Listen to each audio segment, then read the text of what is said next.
We take you to the tiny town of Palmira, north of the port city of Cienfuegos. This is on the southern coast, the central part of Cuba.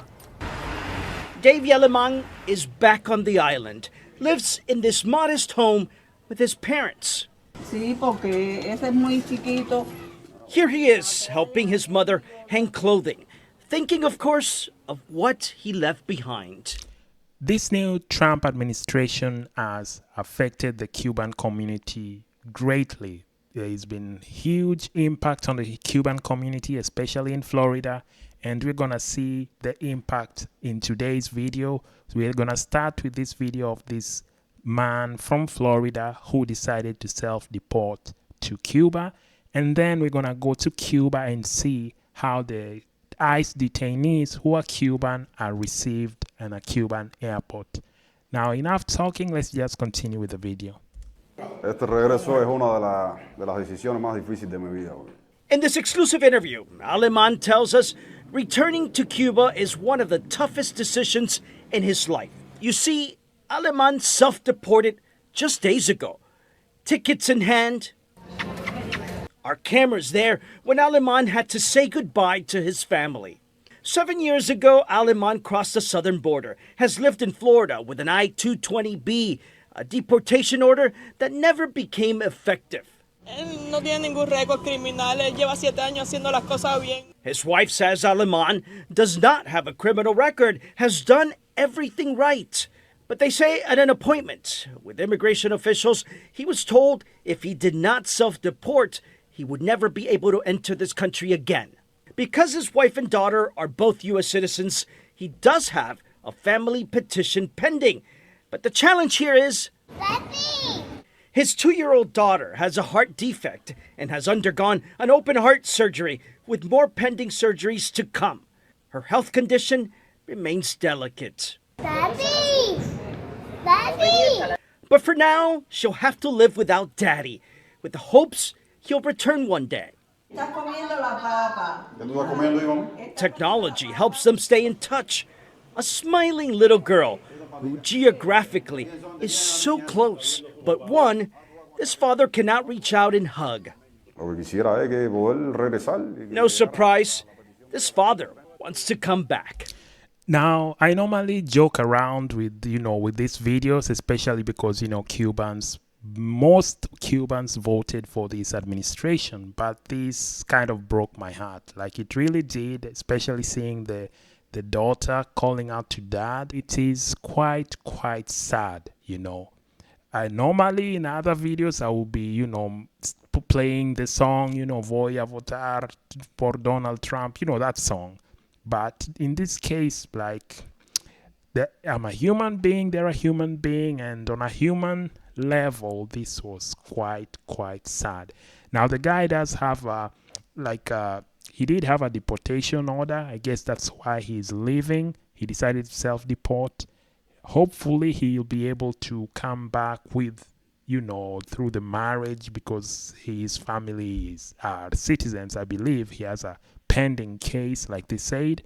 But now we're gonna go to another video and see in Cuba how the ICE detainees are received in a Cuban airport. ICE deportation flight lands with 161 Cuban deportees, the largest number ever aboard a single plane.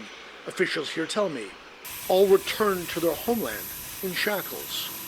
Okay, so background story, this is how they are processed once they arrive in Cuba.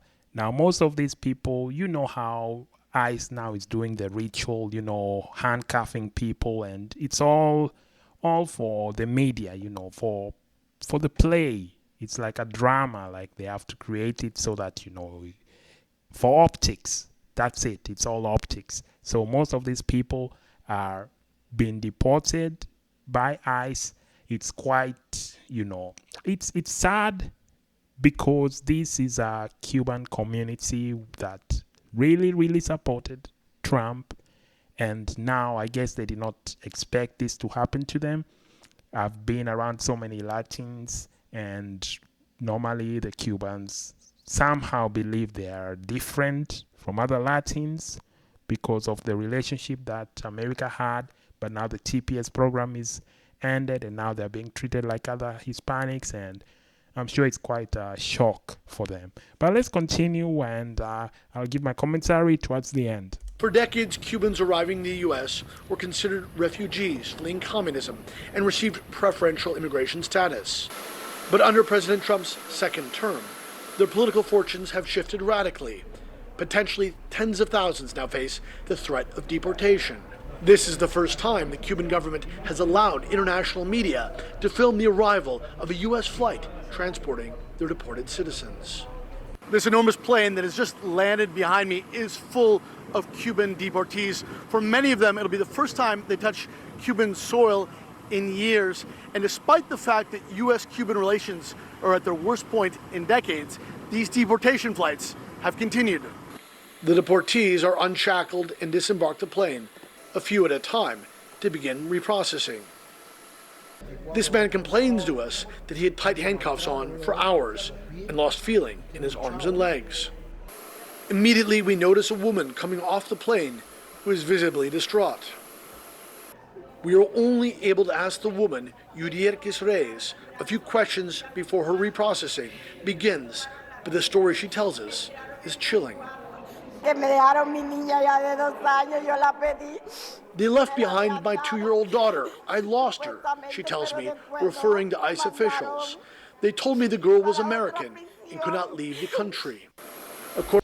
Okay, so you can see like it's a common thing here. The other guy had to self-deport. He's leaving his young daughter with a heart condition, and this woman also is leaving her daughter because he's an American citizen. And you know what?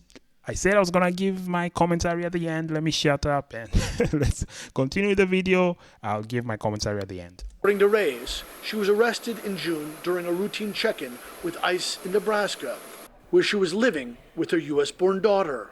Reyes says she then spent more than 3 months in detention centers. She was being deported, she said ICE officials told her, for having pleaded no contest to a second-degree assault charge in 2023, for which Reyes was placed on probation and served no jail time. In a statement to CNN, the Department of Homeland Security called Reyes a, quote, criminal illegal alien and child abuser, although court records don't show any such conviction. Reyes faced a child abuse no-injury charge as her infant daughter was in the house during the 2023 assault incident. But a search of Nebraska court records shows that prosecutors dropped the child abuse charge against Reyes as part of her plea deal. The DHS statement goes on to say Reyes' child, who she had custody of, remained with her father, a, quote, U.S. citizen, at his request. CNN spoke with the girl's father, who said he was a U.S. resident, not a U.S. citizen, and had crossed illegally into the U.S. with Reyes from Mexico, and that he did not want the girl to travel to Cuba as, quote, life would be too hard for her there. These haphazard, excruciating family separations are likely to become more common if the Trump administration is able to follow through on deporting tens of thousands of Cubans who came to the U.S. on the parole program during the Biden administration. It remains to be seen if Cuba is willing or able to accept all of those deportees, as the island reels from worsening shortages of electricity, water, and food, and increased U.S. economic sanctions. Cuban immigration officials say deportees are treated humanely, and in most cases processed and released within hours. They're Cuban, this official tells us. They go home, where their family is. They don't have a problem with immigration to be reinserted into society. Many of these deportees, though, say they sold everything they owned to finance their journey to the U.S., and little remains for them in Cuba. Others, like Yudierkis Reyes, can't bear to be separated from the family they left behind.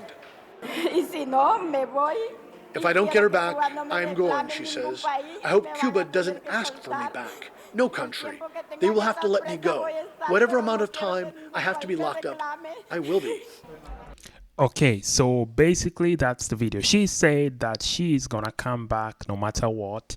The kid is with the dad, and the dad Apparently, she also entered illegally with the woman, but the woman got caught because of the record that she had for, I guess, assault, that she already served probation time and it was done with. But with this new administration, they go, even if you had, I guess, a speeding ticket or whatever in the past, you're breaking the law, they're going to come for you. So now, these two cases now you've seen, both of these people are Cuban. Now, I don't like really coming hard on them because, the human reaction is to be like, well, you voted for this, you've been asking for this, you deserve whatever comes with it. But if you look at it, at the end of the day, these are families and they are being broken apart. Kids need their parents.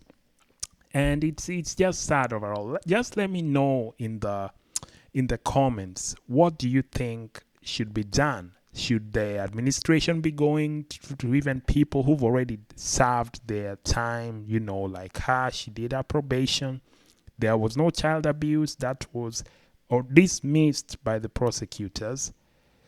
I mean, the prosecutors didn't even continue with it, so there was no child abuse thing, even though I says it is. The child was present when the assault happened. That's what they're claiming was child abuse.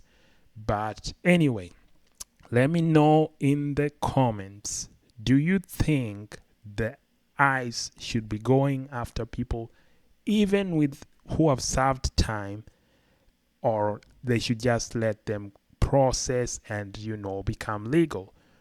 Or just share whatever you think of this video.